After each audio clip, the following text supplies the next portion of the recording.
आज हम बात करेंगे मॉर्गन हाउसल द्वारा लिखित एक ऐसी किताब के बारे में जो न सिर्फ पैसों की सच्चाई को उजागर करती है बल्कि हमें ये भी सिखाती है कि अमीर बनने के लिए हमें मैथमेटिक्स नहीं बल्कि एक सही माइंडसेट की जरूरत है।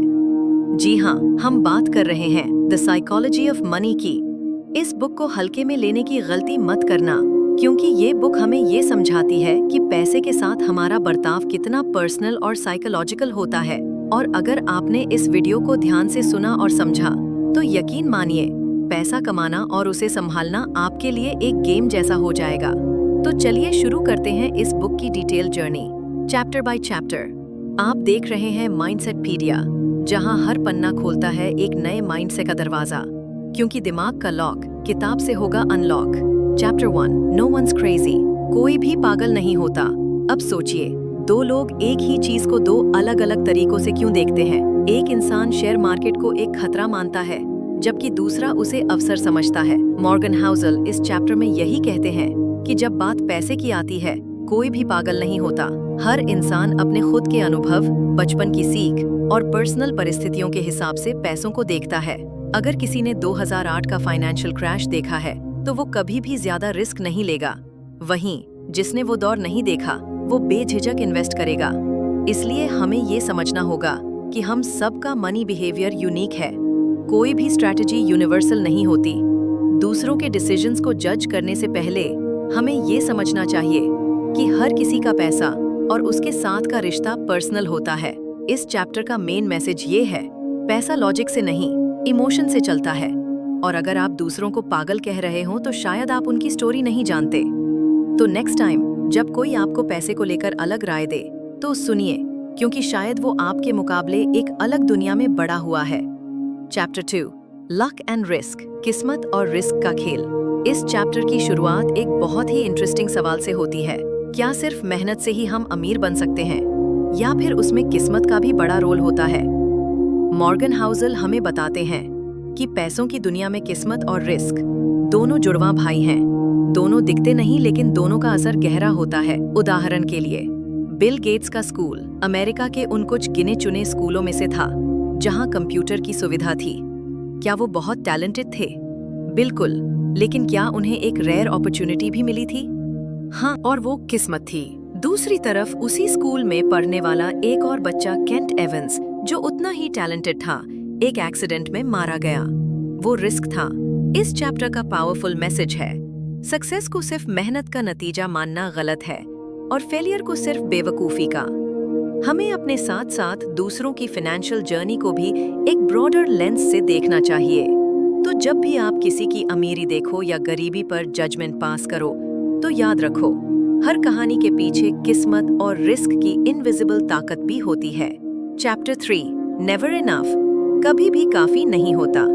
कभी आपने सोचा है कि किसी के पास सब कुछ होने के बाद भी वो क्यों रिस्क लेता है?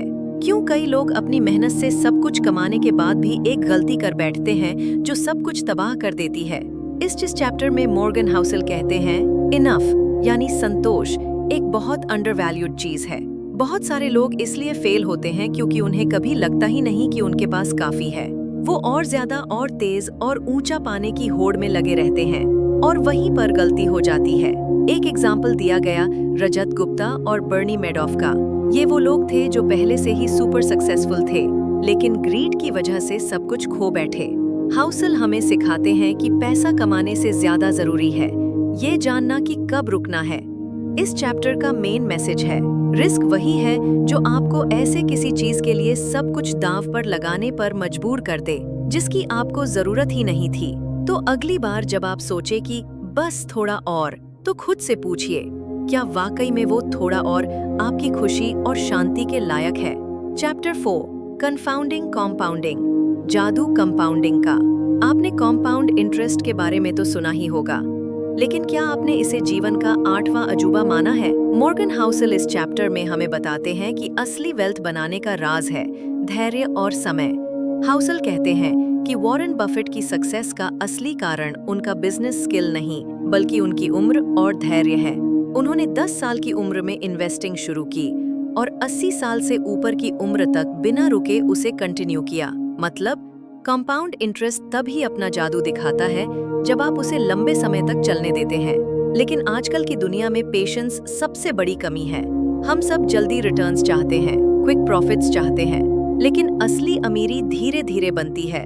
हाउसेल कहते हैं, earning average returns for an above average period of time beats chasing extraordinary return. Chapter का मैसेज सीधा है, जल्दी अमीर बनने की चाह में आप लॉन्ग टर्म वेल्थ का सबसे बड़ा हथियार कंपाउंडिंग खो बैठते हैं।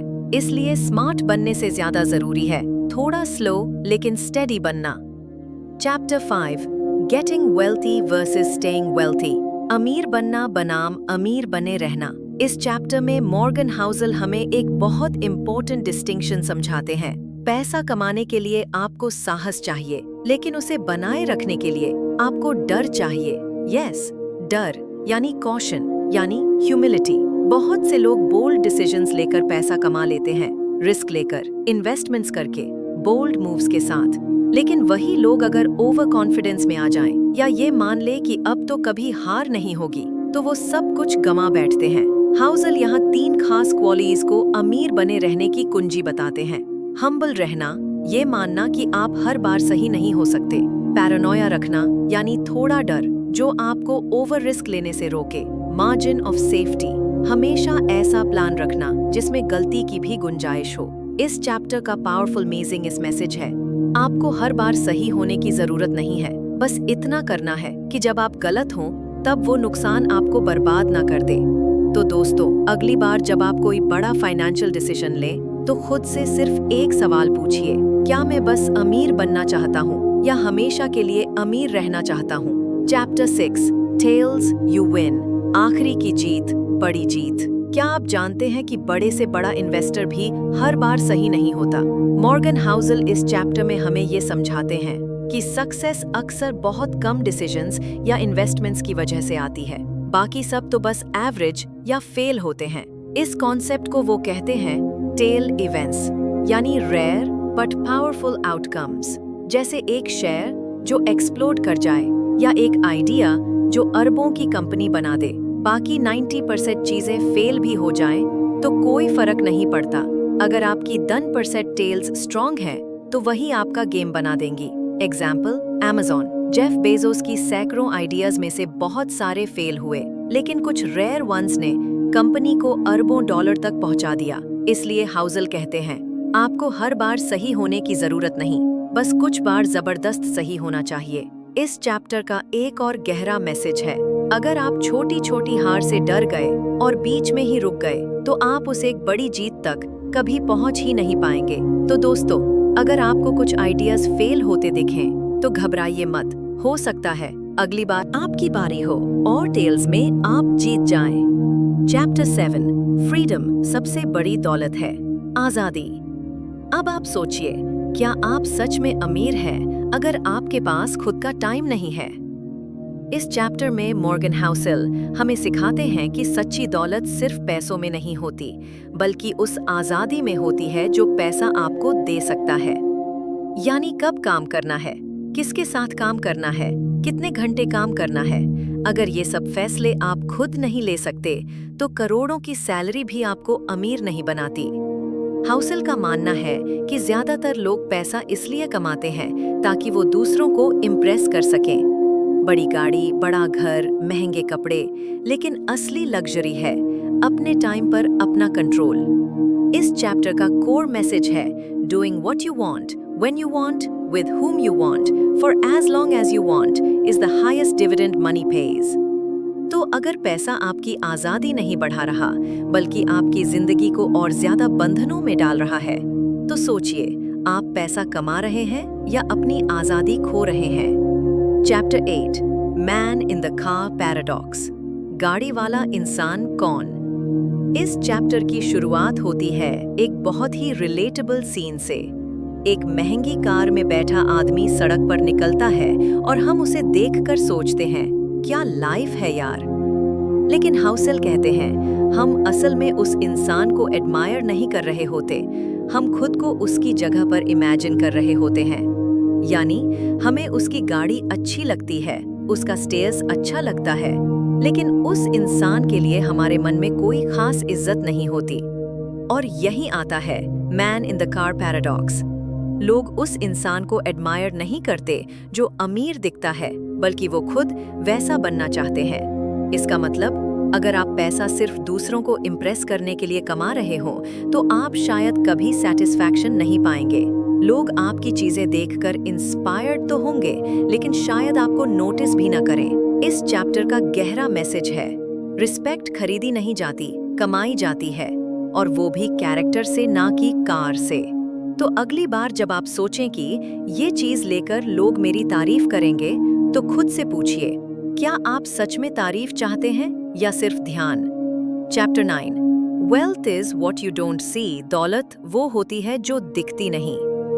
जब भी आप किसी को महंगी कार, बड़ा बंगला या डिजाइनर कपड़ों में देखते हैं, तो आप सोचते हैं ये इंसान तो बहुत अमीर होगा। लेकिन हाउसल इस चैप्टर में कहते हैं, असल दौलत वो नहीं होती जो दिख रही हो, बल्कि वो होती है जो छुपी हुई होती है। यानी wealth is the money not spent. जो पैसा आपने बचा लिया, इन्वेस्ट किया या फ्यूचर के लिए रखा, वही आपकी असली दौलत है। जिस इंसान के पास दिखाने के लिए बहुत कुछ है, हो सकता है उसके बैंक अकाउंट में कुछ भी ना हो, और जिस इंसान को देखकर आपको लगता है कि ये तो एवरेज सा बंदा है, उसके पास हो सकता है करोड़ों की सेविंग्स हों। इस चैप्टर का एकदम साफ संदेश है, spending money to show people how much money you have is the fastest way to have less money. तो अगली बार जब आप सोशल मीडिया पर किसी की लग्जरी लाइफस्टाइल देखें, तो खुद से ये जरूर पूछें, क्या मैं सिर्फ अमीर दिखना चाहता हूँ या असल में अमीर बनना चाहता हूँ? Chapter 10, save money. सिर्फ कमाना नहीं, बचाना भी जरूरी है। इस भाग दौड़ भरी दुनिया में लोग ज्यादा से ज्यादा कमाने की कोशिश में लगे रहते हैं, लेकिन मॉर्गन हाउसल हमें याद दिलाते हैं कि पैसा बचाना कमाने जितना ही जरूरी है, बल्कि कभी कभी उससे भी ज्यादा। हाउसल इस चैप्टर में कहते हैं कि अमीर बनने का सबसे सिंपल तरीका है, कम खर्च करो और ज्यादा बचाओ, ना कि सिर्फ इनकम बढ़ाना। बहुत सारे लोग सोचते हैं कि जब उनकी सैलरी बढ़ेगी तब वो सेविंग शुरू करेंगे, लेकिन सच तो ये है कि अगर आप 10 रुपए में 2 रुपए नहीं बचा सकते, तो 100 रुपए में 20 रुपए भी नहीं बचा पाएंगे। सेविंग आपको सिर्फ इमरजेंसीज में नहीं, बल्कि फ्रीडम, फ्लेक्सिबिलिटी और अपॉर्चुनिटी भी देती है। और सबसे जरूरी बात, सेविंग करने के लिए आपको किसी फाइनेंस डिग्री की जरूरत नहीं होती। इस चैप्टर का पावरफुल मैसेज है, building wealth has little to do with your income or investment returns and lots to do with your savings rate. तो अगली बार जब आप अपना खर्चा प्लान करें, तो याद रखें, असली अमीरी कमाई में नहीं, बचत में छुपी है। Chapter 11, reasonable, rational. समझदारी परफेक्शन से बेहतर है।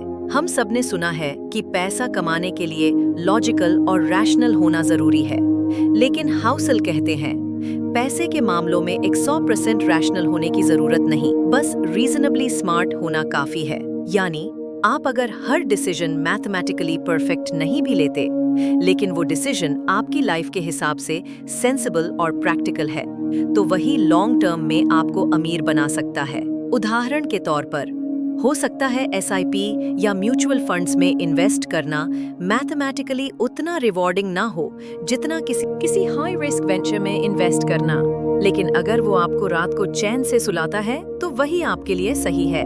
हाउसल इस चैप्टर में कहते हैं कि हम इंसान हैं, कैलकुलेटर नहीं।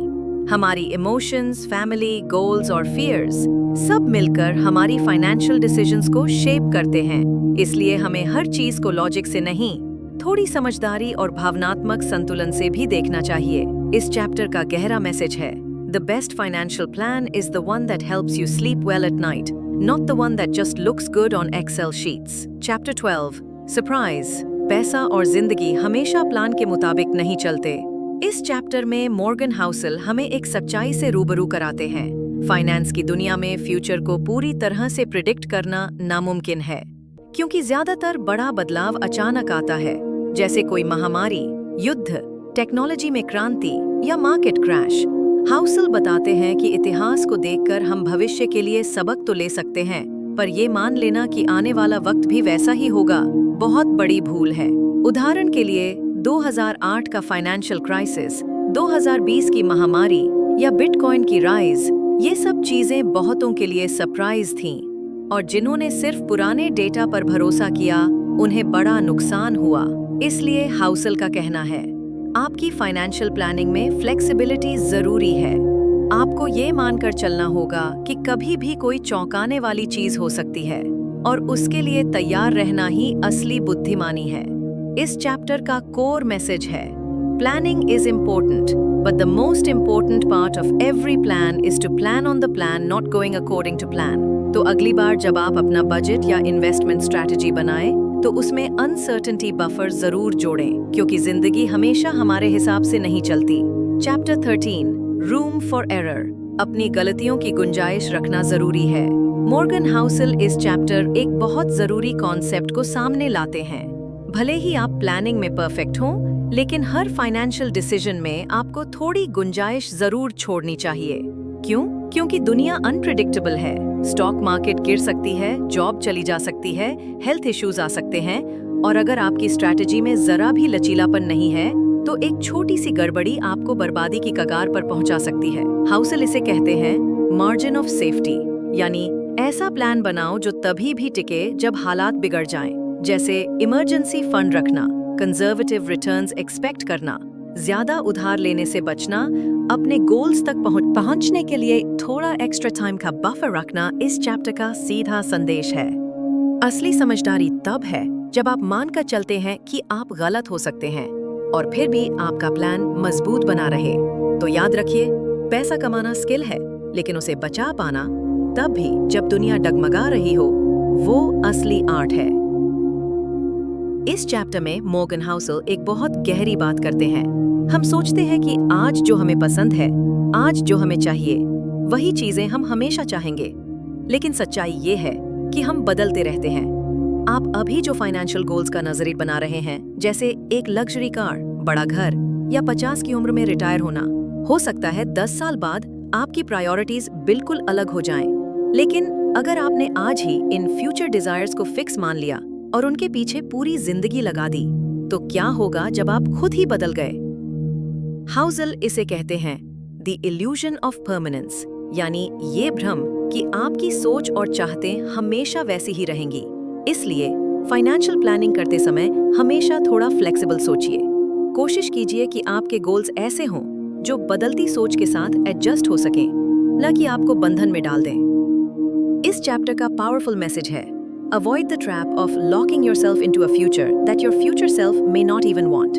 तो अगली बार जब आप कोई बड़ा फैसला लें, जैसे 30 साल का लोन या कोई एम्बिशियस रिटायरमेंट प्लान, तो खुद से एक बार जरूर पूछिए, क्या मेरा आने वाला वर्जन भी यही चाहेगा? लेकिन उसके पीछे जो कॉस्ट है, वो हमें नहीं दिखती। हो सकता है उस इंसान ने अपने परिवार के साथ वक्त ना बिताया हो, कभी नींद पूरी ना की हो, मेंटल स्ट्रेस झेला हो, या एथिकल कॉम्प्रोमाइजेस किए हों। हाउसल कहते हैं, everything has a price, but not all prices appear on tags. इसलिए जब आप किसी की लाइफस्टाइल देखकर सोचते हैं, काश मेरी भी ऐसी जिंदगी होती, तो खुद से पूछिए, क्या मैं उसकी कीमत चुकाने को तैयार हूं? इस चैप्टर का सबसे गहरा मैसेज यही है, अगर आप कोई लग्जरी चाहते हैं, तो पहले उसकी इनविजिबल कॉस्ट को समझिए, क्योंकि बहुत बार हम वो चीज चाहते हैं जिसकी कीमत हम चुकाना ही नहीं चाहते। तो नेक्स्ट टाइम जब आप सोचें कि मैं करोड़पति बनना चाहता हूं, तो ये भी सोचिए कि क्या आप उस ड्रीम की मेंटल, फिजिकल और इमोशनल कॉस्ट भी उठा सकते हैं। इस चैप्टर में हाउसल हमें एक ऐसी बात समझाते हैं जिसे अगर आपने समझ लिया तो आप दूसरों को देखकर कंपैरिजन करना छोड़ देंगे। वो कहते हैं, हर इंसान की पैसे की सोच अलग होती है, क्योंकि हर किसी का बैकग्राउंड, अपब्रिंगिंग, स्ट्रगल और सपना अलग होता है। कोई स्टॉक मार्केट में शॉर्ट टर्म प्रॉफिट के लिए आता है, तो कोई लॉन्ग टर्म इन्वेस्टमेंट के लिए, कोई पैसा कमाकर पीस चाहता है, तो कोई स्टेटस। लेकिन दिक्कत तब होती है जब हम अपना फाइनेंशियल डिसीजन किसी ऐसे इंसान को देखकर लेते हैं जिसका गोल हमसे बिल्कुल अलग है। हाउसल इसे कहते हैं, never take financial cues from people playing a different game than you. उदाहरण के लिए, अगर कोई ट्रेडर रोज रिस्की ट्रेड्स कर रहा है और भारी मुनाफा दिखा रहा है, तो जरूरी नहीं कि आपको भी वैसा ही करना चाहिए, क्योंकि शायद वो करोड़ों में खेल रहा है और आप अपनी SIP से फ्यूचर सिक्योर करना चाहते हो। इस चैप्टर का सबसे गहरा मैसेज है, don't let others money moves define your money mindset. तो अगली बार जब आप किसी की इन्वेस्टमेंट, शॉपिंग या लाइफस्टाइल देखकर इन्फ्लुएंस हों, तो खुद से पूछिए, क्या हम दोनों एक ही गेम खेल रहे हैं? Chapter 17, the seduction of pessimism, निराशावाद क्यों ज्यादा बिकता है। मॉर्गन हाउसल इस चैप्टर की शुरुआत करते हैं एक ऑब्जर्वेशन से। दुनिया में डर और नकारात्मकता, पेसिमिज्म, हमेशा ज्यादा अटेंशन पाती है। आप खुद देखिए, जब भी कोई न्यूज आती है कि मार्केट क्रैश होने वाला है, रिसेशन आ सकता है या कोई बबल फूटने वाला है, लोग उसे तुरंत सीरियसली लेने लगते हैं। लेकिन जब कोई कहता है कि सब ठीक होगा या मार्केट लंबे समय में ग्रो करेगा, तो लोग उसे नजरअंदाज कर देते हैं। क्यों? क्योंकि हाउसल कहते हैं, pessimism sounds smart, optimism sounds naive. हमें ऐसा लगता है कि जो बुरे वक्त की भविष्यवाणी कर रहा है वो ज्यादा एक्सपीरियंस्ड और इंटेलिजेंट है, जबकि ऑप्टिमिज्म, जो कि लंबे समय में ज्यादा एक्यूरेट होता है, बोरिंग और चाइल्डिश लगता है। लेकिन सच्चाई ये है कि इतिहास गवाह है कि दुनिया की इकोनॉमी हमेशा उठती रही है, टेक्नोलॉजीज आगे बढ़ी हैं और लोगों ने पैसा बनाया है जो पेशेंटली इन्वेस्ट करते रहे। इसलिए ये चैप्टर हमें एक जरूरी सबक देता है। डर फैलाना आसान है, लेकिन असली ताकत पॉजिटिव रहने में है, क्योंकि वेल्थ सिर्फ स्ट्रैटेजी से नहीं, माइंड सेट से भी बनती है। इस चैप्टर का गहरा मैसेज है, पेसिमिस्ट्स may sound smart, but optimists are the ones who build the future. Chapter 18, When you'll believe anything, जब आप कुछ भी मान लेते हो। इस चैप्टर में हाउसल एक साइकोलॉजिकल पैटर्न की बात करते हैं। जब हम किसी चीज के बारे में बहुत ज्यादा इमोशनली इन्वेस्टेड हो जाते हैं, तो हम फैक्ट्स को इग्नोर करने लगते हैं। हम वो ही चीजें देखते और मानते हैं जो हमारी सोच को सपोर्ट करती हैं, और बाकी सबको नजरअंदाज कर देते हैं। इसे कहते हैं कॉन्फर्मेशन बायस। मान लीजिए आपने कोई रिस्की स्टॉक खरीदा। अब आप हर वो न्यूज ढूंढेंगे जो उस स्टॉक के अच्छे होने का सबूत दे, और जो नेगेटिव खबरें होंगी उन्हें इग्नोर करेंगे, क्योंकि अब उस डिसीजन में आपका ईगो जुड़ गया है। हाउसल समझाते हैं कि पैसा सिर्फ नंबर्स का खेल नहीं है, ये इमोशंस, ईगो और बिलीव्स का भी खेल है। इसलिए अगर आप वेल्थ बिल्ड करना चाहते हैं, तो आपको अपनी सोच को फ्लेक्सिबल रखना होगा और खुद से बार बार सवाल करना होगा, क्या मैं सच देख रहा हूँ या सिर्फ वही देख रहा हूँ जो मैं देखना चाहता हूँ। इस चैप्टर का पावरफुल लेसन है, the more attached you are to an idea emotionally, the harder is to see its flaws rationally.